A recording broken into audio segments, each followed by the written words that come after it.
Whether or not I like it, Anakin Skywalker is going to be a part of Ahsoka. But how much? Star Wars under Dave Filoni has a reputation on bringing back characters that don't necessarily make a whole lot of sense. But I think this time I've come around to it. Welcome to Star Wars Uplink. When I first heard the rumor that Anakin Skywalker was going to be a part of the Ahsoka series, I was not impressed, honestly. I think I made two videos on it, but I at least made one. And the reason for that was I really want the show to focus on Ahsoka. And the more that we're hearing about the previews, it's going to be more about Sabine. But I still think Ahsoka is going to be a big part of it, and definitely that relationship between Ahsoka and Anakin for sure. I have come around on this, but first let me lay the groundwork on what we know about Ahsoka and Anakin so far, and then we'll get into the nitty-gritty on why this makes sense in this series. We've been getting a lot of details through the uptick in the Ahsoka marketing around the origins of Ahsoka and the creation of the character early days in the Clone Wars. Obviously, Ahsoka introduced in the Clone Wars as the Padawan of Anakin Skywalker, who up until the Clone Wars we did not even know had a Padawan.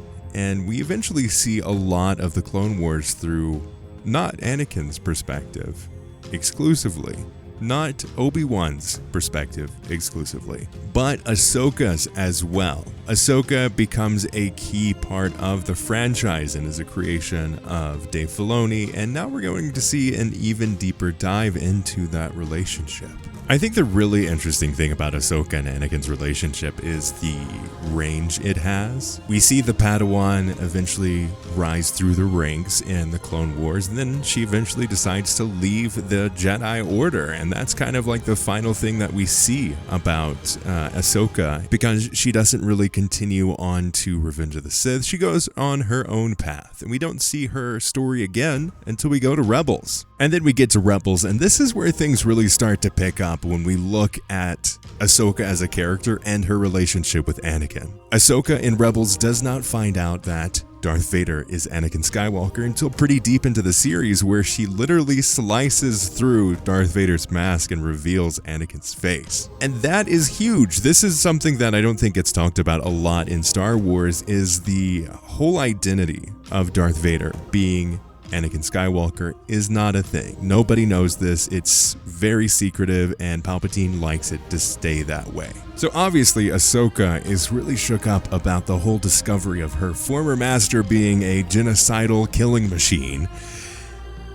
And we see a little bit of that deeper kind of resonance inside of her and her character growth and development. And I think with Ahsoka coming out here soon, and the whole idea of the series really being Ahsoka and Sabine's relationship in that master-apprentice scenario, I think this is really going to showcase the trauma that Ahsoka went through in the realization around Darth Vader and Anakin, and her former master, who she loved and adored and really respected as a peer.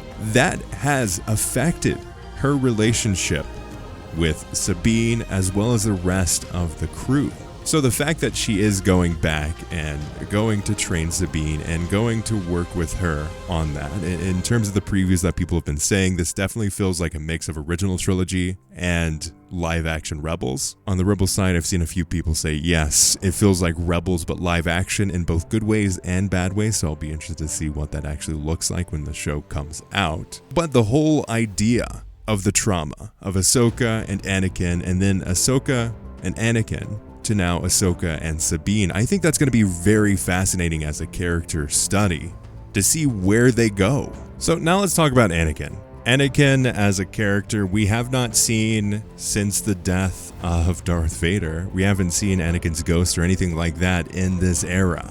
But how is he going to show up? His voice is in the trailer. We know those are new lines. It's very heavily inspired by the Matthew Mercer kind of take on Anakin Skywalker, which I love that little note and that detail. For those of you that don't know, a while ago, Hayden Christensen applauded the Clone Wars as like a key part of the revival of Anakin as a character and the appreciation of Hayden Christensen's role. And I love that little note. You can definitely tell there's some inspiration around his take on this version of Anakin for this show in this way, which I love. I love that attention to detail. But going back to Anakin as a character, I think we're going to see flashbacks for sure. Flashbacks to Clone Wars Anakin, not just Darth Vader. Like Clone Wars Anakin, like in the peak of it, I think we're going to see some flashbacks. And more importantly, I think we're going to see some Force Ghost action of Anakin. Now, why did I not like this whole thing? It seems pretty positive so far. You think I'm like all on board this idea, like from the get-go. I'm on the Anakin and Ahsoka train right now. I was not. When I first heard this, I was like, okay, yes, I mentioned this earlier in the video, but Anakin as a character, I think he's so powerful and so easily overwhelms a show. I think if they lean too heavily on this, it's going to take away from Ahsoka and Sabine's relationship, and I think Sabine already is going to take more of the spotlight of Ahsoka than I originally kind of wanted. Apparently she's great in the show, but I really want to see what Ahsoka's up to. What character growth can we get in Ahsoka in this time frame? Because we don't know anything about Ahsoka in this time frame. We do not know what she's been up to, how she's been approaching, what the galaxy is like at this time, how is she helping the rebellion. There are so many questions that I have with Ahsoka in this timeline, and I think the fact that Sabine is going to be a big focus on this, adding Anakin can really muddy the waters in this story. As we saw in Book of Boba Fett, as we saw in Obi Wan Kenobi, they do have a tendency to say this show, Obi Wan Kenobi, this is the Obi-Wan show, right? No, it's more like the Leia Reva show. Honestly, we don't get a whole lot of Obi-Wan. And if you look at Book of Boba Fett, it's not necessarily the all Boba Fett show either. It takes a switch like towards the later half of the season and just becomes Mando. So I have that very real and I feel legit concern around them taking the focus of this character that many people want to see more of and then just kind of shoehorning a character from the Clone Wars or just Star Wars in general and making that the focus in a way that I'm a little scared of, but having a little bit more of a think on it, having more of like a okay, let's sit down and realize and look back on Ahsoka's whole journey. I think it does make more sense for Ahsoka to have Anakin in it, because Anakin is a big part of Ahsoka's story and is a big reason why she's making the decisions that she is now. But what do you think? Do you think that it makes sense for Anakin to be in this series? Is it going to take away from Ahsoka's journey?